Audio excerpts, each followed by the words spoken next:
जैसा कि मैंने पिछले सेशन में भी जानकारी दी, हमारे ये जो टॉपिक चल रहे थे वो मेथड से रिलेटेड थे। अब हम इस सेशन में एक स्पेशल मेथड की बात करने वाले हैं, जो क्लास का एक स्पेशल मेथड होता है और उसका नाम होता है कंस्ट्रक्टर।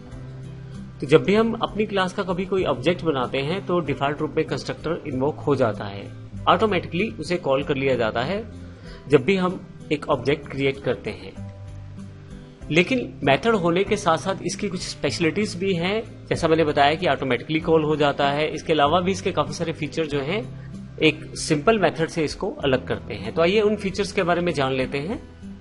सबसे पहले इसका जो प्रयोग किया जाता है वो डेटा मेंबर्स या वेरिएबल्स को इनिशियलाइज करने में किया जाता है, यानी कि उन्हें वैल्यूज प्रदान करने में किया जाता है। इसके अतिरिक्त कुछ इंपॉर्टेंट टास्क है, स्टार्टअप टास्क है, जो प्रोग्राम में आप चाहते हैं ऑटोमेटिकली इन्वोक हो जाए जैसे ही ऑब्जेक्ट बनाया जाए, तो वैसे स्टेटमेंट्स भी हम कंस्ट्रक्टर में डालकर रखते हैं। कंस्ट्रक्टर की दूसरी सबसे खास बात यह है कि इसका नाम क्लास के नाम जैसा होता है। तीसरी खास बात, इसकी रिटर्न डेटा टाइप नहीं होती, अर्थात आप इससे डेटा रिटर्न नहीं कर पाएंगे। अगर आप कंस्ट्रक्टर में कोई भी पैरामीटर नहीं देते तो वह एक डिफॉल्ट कंस्ट्रक्टर कहलाता है, यानी कि कंस्ट्रक्टर जो मेथड है उसमें अगर किसी तरह का पैरामीटर का इस्तेमाल ना किया जाए तो उसे डिफॉल्ट कंस्ट्रक्टर कहते हैं। और जब भी हम कोई क्लास क्रिएट करते हैं तो एक डिफॉल्ट कंस्ट्रक्टर डिफॉल्ट रूप से पहले से ही अवेलेबल रहता है क्लास में। आप चाहे उसे डिफाइन करें या ना करें, लेकिन यह शामिल रहता है आपकी क्लास में।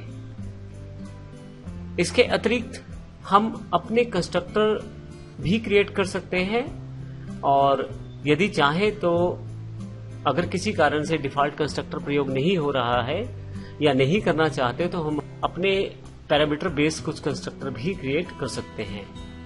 अगर आप पैरामीटर बेस्ड कुछ कंस्ट्रक्टर क्रिएट करते हैं तो उन्हें पैरामीटराइज कंस्ट्रक्टर कहते हैं, अर्थात जब कंस्ट्रक्टर में कुछ वैल्यूज को प्रोवाइड किया जाए तो फिर उसे पैरामीटराइज कंस्ट्रक्टर कहते हैं।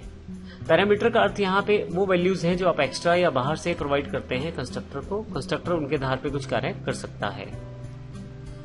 अगर आप पैरामीटर कंस्ट्रक्टर भी रखते हैं और डिफॉल्ट कंस्ट्रक्टर का प्रयोग भी करते हैं तो आपको स्पेसिफिकली एक एम्प्टी कंस्ट्रक्टर बना के रखना पड़ेगा डिफॉल्ट कंस्ट्रक्टर को रिप्रेजेंट करने के लिए। इन सभी बेसिक फीचर्स को हम प्रैक्टिकली भी देख लेते हैं। आइए शुरू करते हैं सबसे पहले कंस्ट्रक्टर एग्जाम्पल डॉट जावा से। यहाँ हमारे पास पहले से हमने एक प्रोग्राम को ओपन कर लिया है, कंस्ट्रक्टर एग्जाम्पल डॉट जावा। तो पब्लिक क्लास कंस्ट्रक्टर एग्जाम्पल जो हमारे पास है, मैंने एक क्लास बना दी है कंस्ट्रक्टर एग्जाम्पल के रूप में।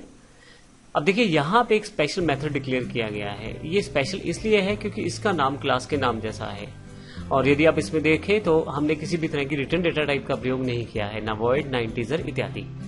तो जो नाम है वो बिल्कुल एज इट इज क्लास के नाम जैसा है। उसमें हमने एक लाइन प्रिंट करवा दी है, system dot out dot println hi I am a constructor. ये कंस्ट्रक्टर कब एग्जीक्यूट होता है और कैसे होता है देखते हैं इसके बारे में। यहाँ हमने पब्लिक स्टैटिक वर्ड में एक मेन मेथड है, इसमें हमने एक ऑब्जेक्ट बनाया है अपनी क्लास का ओबीजे के नाम से। जब आप ऑब्जेक्ट क्रिएट करते हैं तो यह कंस्ट्रक्टर ऑटोमेटिकली इन्वोक हो जाता है। जब मैं इसको एग्जीक्यूट करता हूं तो आप देखें पहली लाइन आपके पास अवेलेबल है, हाय आई एम कंस्ट्रक्टर। अब पॉइंट यह है कि बाकी दो लाइनें कहां से आई। अब ध्यान रखिएगा, जब आप कंस्ट्रक्टर बनाते हैं यहां लेफ्ट साइड पे आप उसका नाम रखते हैं, यह एक तरह से ऑब्जेक्ट का नाम है। लेकिन यदि आप किसी कारण से ऑब्जेक्ट को नाम ना भी दें तो भी ऑब्जेक्ट क्रिएट किया जा सकता है। जैसे न्यू आप अपनी क्लास का नाम देके यहाँ पे एग्जीक्यूट कर दे न्यू कीवर्ड के साथ, तो आपके पास फिर से कंस्ट्रक्टर इन्वोक हो जाएगा। क्योंकि मैंने इसे 2 बार किया है तो नीचे की तरफ 2 बार कंस्ट्रक्टर इन्वोक हो गया है। मैं अगर इसे हटा दूं यहाँ से और एग्जीक्यूट करूं तो अब देखिएगा कि केवल एक ही कंस्ट्रक्टर जो है अवेलेबल होगा। अब यहाँ पे 2-3 इंपॉर्टेंट बातें ये है, लेकिन इसके साथ साथ हमें 1-2 चीजों का और ध्यान रखना है। हम एक क्लास में एक से ज्यादा कंस्ट्रक्टर्स बना सकते हैं, परंतु उसमें हमें ध्यान रखना है कि पैरामीटर वाइज वो डिफरेंट रहे, ताकि हम अलग अलग कंस्ट्रक्टर को पहचान पाएं। इसके लिए हमारे पास एक और एग्जाम्पल अवेलेबल है, पैरामीटर कंस्ट्रक्टर एग्जाम्पल डॉट जावा। आइए इसको भी देख लेते हैं और डिफरेंस समझते हैं। यहाँ पे हमारे पास पब्लिक क्लास अवेलेबल है पैरामीटर कंस्ट्रक्टर एग्जाम्पल के रूप में। ये हमने क्लास डिफाइन की है। तो हमने यहाँ पे कंस्ट्रक्टर डिफाइन किए हैं। एक डिफॉल्ट कंस्ट्रक्टर है जिसमें हमने कोई भी पैरामीटर पास नहीं किया है और यह प्रिंट आउट देता है आई एम कंस्ट्रक्टर। इसी तरह से दूसरा कंस्ट्रक्टर हमारे पास है जिसमें हमने एक स्ट्रिंग को पास किया है एज अ पैरामीटर। जब यह कंस्ट्रक्टर इन्वोक होगा तो इसमें एक वैल्यू हम डाल सकते हैं जो कि स्ट्रिंग रहेगी। फाइनली यह उस मैसेज को भी प्रिंट करवाता है। पहले हम इन दोनों कंस्ट्रक्टर की बात करते हैं। नीचे जाते हैं, यहाँ पब्लिक स्टैटिक वॉइड मेन में पहला ऑब्जेक्ट जब आप क्रिएट करते हैं न्यू पैरामीटर कंस्ट्रक्टर एग्जाम्पल का, तो क्योंकि यहाँ पे किसी भी तरह की कोई भी वैल्यू नहीं दी गई, इस कारण से यह डिफॉल्ट कंस्ट्रक्टर को एग्जीक्यूट करेगा ऑटोमेटिकली। तो इस कारण से यहाँ पे एग्जीक्यूट होगा पहला कंस्ट्रक्टर। दूसरे एग्जाम्पल में हमने एक और ऑब्जेक्ट बनाया है, ऑब्जेक्ट 1। अब की बार हमने स्मार्टो सिस्टम स्ट्रिंग वैल्यू को असाइन कर दिया है इन दो राउंडेड ब्रैकेट्स में। और यहां पे यदि आप देखें तो अब की बार क्योंकि स्ट्रिंग को डिफाइन किया है, तो यहां पे इस मेथड को और यहां पे इस कंस्ट्रक्टर को चूज किया जाएगा, जो कि यहां पे मैसेज जो हमने दिया है वो यहां रिसीव होगा और इसको यहां पे प्रिंट करवाया जाएगा। इसके अलावा इस एग्जाम्पल में एक डिफरेंट और स्पेशल बात और भी है, वो ये है कि आप क्लास के नाम का मेथड भी डिक्लेयर कर सकते हैं। अब ये कैसे पता लगेगा ये मेथड कौन सा है और कंस्ट्रक्टर कौन सा है? जब आप रिटर्न डेटा टाइप को इंट्रोड्यूस करेंगे क्लास के नाम के साथ, तो वो एक मेथड माना जाएगा, यह एक मेथड है। लेकिन जब आप रिटर्न डेटा टाइप नहीं देंगे क्लास के नाम के साथ, तो यह कंस्ट्रक्टर माना जाएगा।